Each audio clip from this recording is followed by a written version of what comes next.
13.2. Antebellum Communal Experiments. Learning Objectives.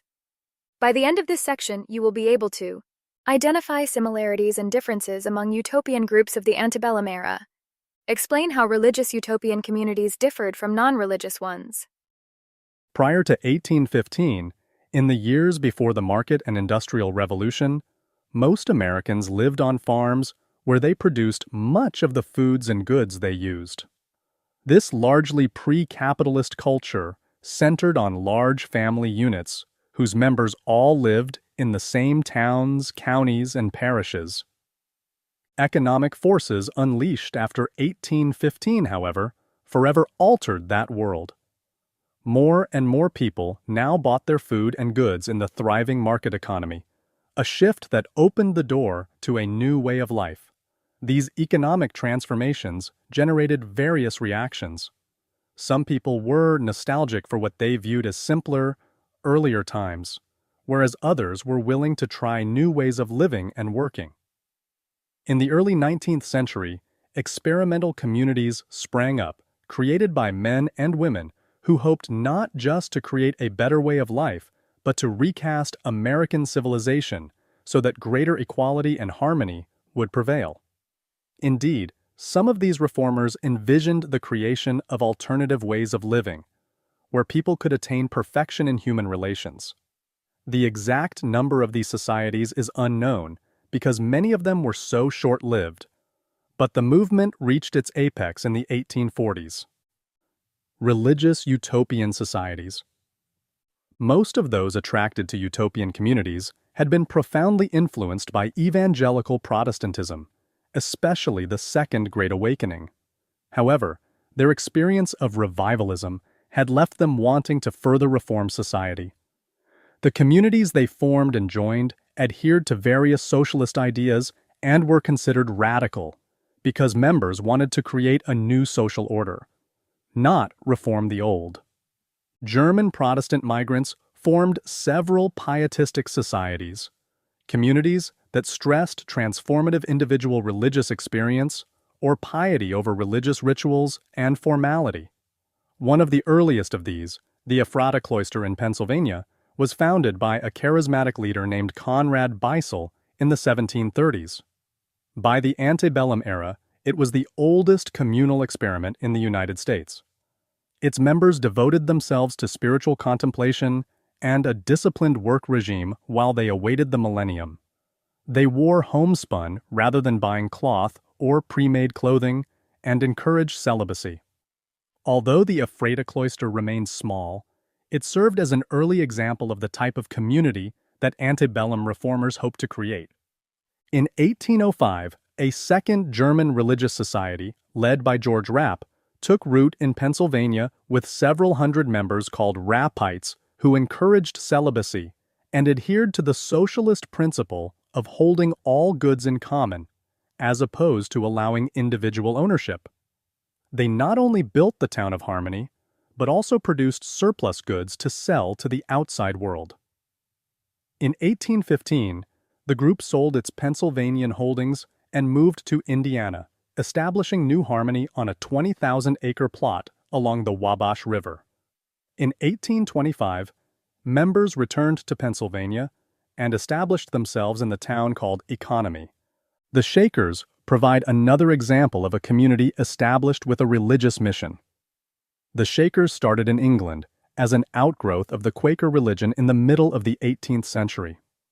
Anne Lee, a leader of the group in England, emigrated to New York in the 1770s, having experienced a profound religious awakening that convinced her that she was Mother in Christ.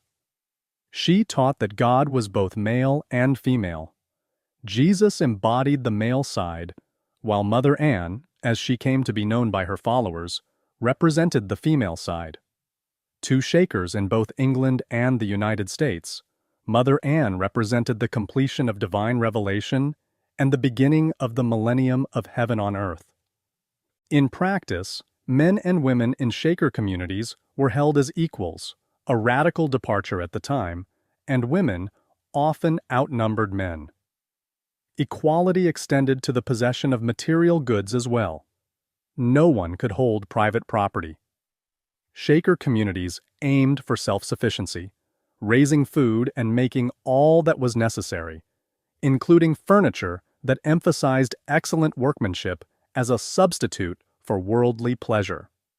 The defining features of the Shakers were their spiritual mysticism and their prohibition of sexual intercourse, which they held as an example of a lesser spiritual life and a source of conflict between women and men.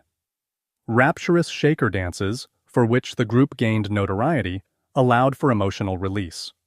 The high point of the Shaker movement came in the 1830s, when about 6,000 members populated communities in New England, New York, Ohio, Indiana, and Kentucky. Another religious utopian experiment, the Oneida Community, began with the teachings of John Humphrey Noyes, a Vermonter who had graduated from Dartmouth, Andover Theological Seminary, and Yale. The Second Great Awakening exerted a powerful effect on him, and he came to believe in perfectionism, the idea that it is possible to be perfect and free of sin. Noyes claimed to have achieved this state of perfection in 1834. Noyes applied his idea of perfection to relationships between men and women, earning notoriety for his unorthodox views on marriage and sexuality. Beginning in his hometown of Putney, Vermont, he began to advocate what he called complex marriage, a form of communal marriage in which women and men who had achieved perfection could engage in sexual intercourse without sin. Noyes also promoted male continence, whereby men would not ejaculate, thereby freeing women from pregnancy and the difficulty of determining paternity when they had many partners. Intercourse became fused with spiritual power among Noyes and his followers. The concept of complex marriage scandalized the townspeople in Putney, so Noyes and his followers removed to Oneida, New York. Individuals who wanted to join the Oneida community underwent a tough screening process to weed out those who had not reached a state of perfection, which Noyes believed promoted self-control, not out-of-control behavior. The goal was a balance between individuals in a community of love and respect. The perfectionist community Noyes envisioned ultimately dissolved in 1881, although the Oneida community itself continues to this day. The most successful religious utopian community to arise in the antebellum years was begun by Joseph Smith.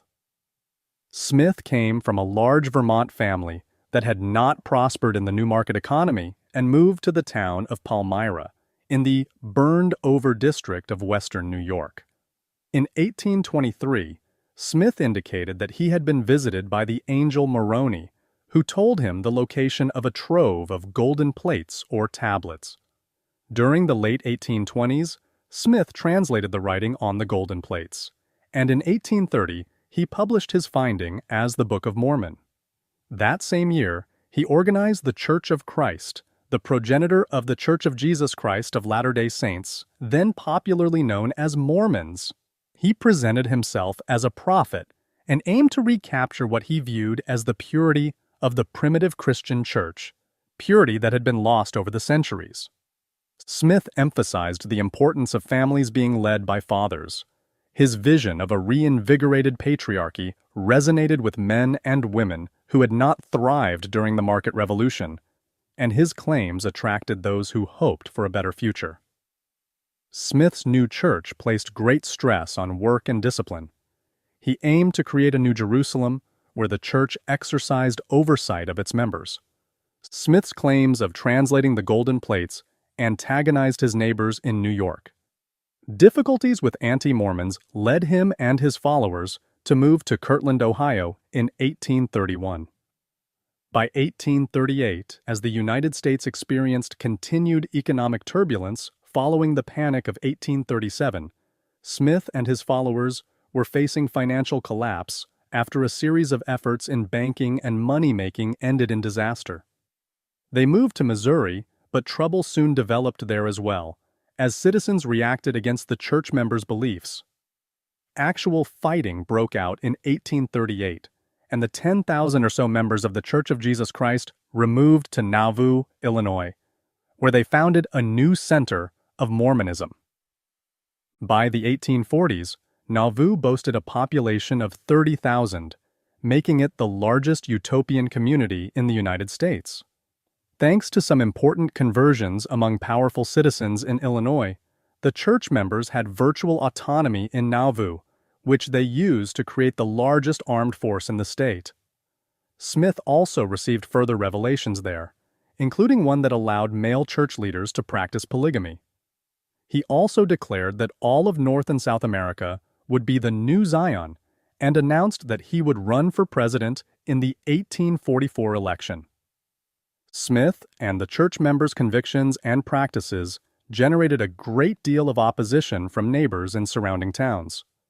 Smith was arrested for treason for his role in the destruction of the printing press of a newspaper that criticized Mormonism, and while he was in prison, an anti-Mormon mob stormed into his cell and killed him. Brigham Young then assumed leadership of the group, which he led to a permanent home in what is now Salt Lake City, Utah.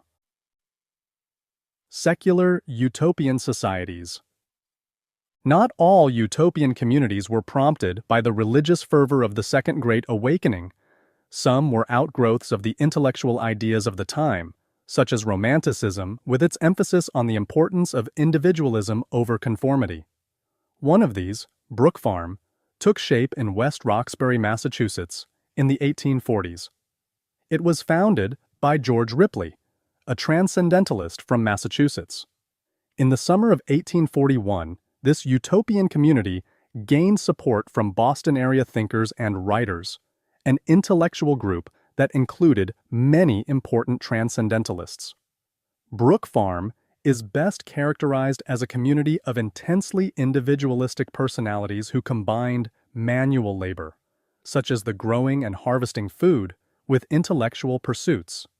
They opened a school that specialized in the liberal arts rather than rote memorization and published a weekly journal called The Harbinger, which was devoted to social and political progress. Members of Brook Farm never totaled more than 100, but it won renown largely because of the luminaries, such as Emerson and Thoreau, whose names were attached to it. Nathaniel Hawthorne, a Massachusetts writer who took issue with some of the transcendentalists' claims, was a founding member of Brook Farm, and he fictionalized some of his experiences in his novel, The Blithedale Romance.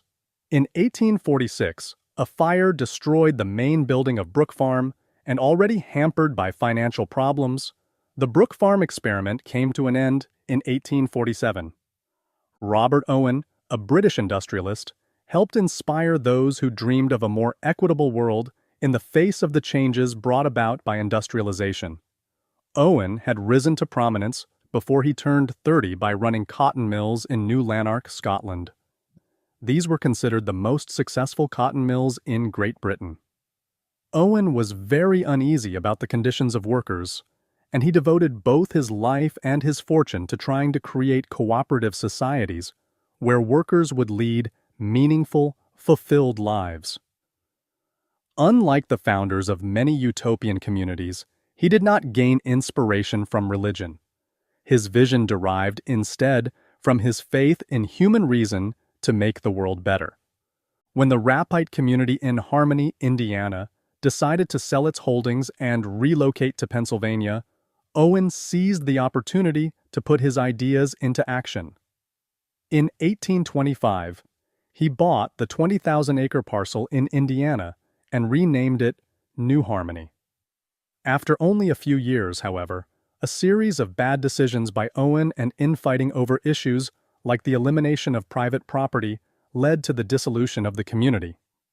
But Owen's ideas of cooperation and support inspired other Owenite communities in the United States, Canada, and Great Britain.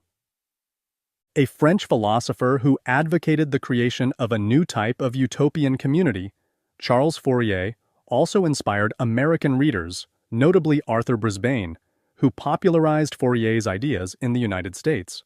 Fourier emphasized collective effort by groups of people, or associations.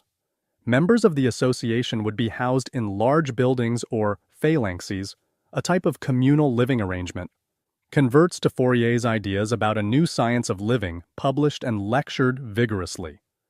They believed labor was a type of capital, and the more unpleasant the job, the higher the wages should be. Fourierists in the United States created some 28 communities between 1841 and 1858, but by the late 1850s, the movement had run its course in the United States.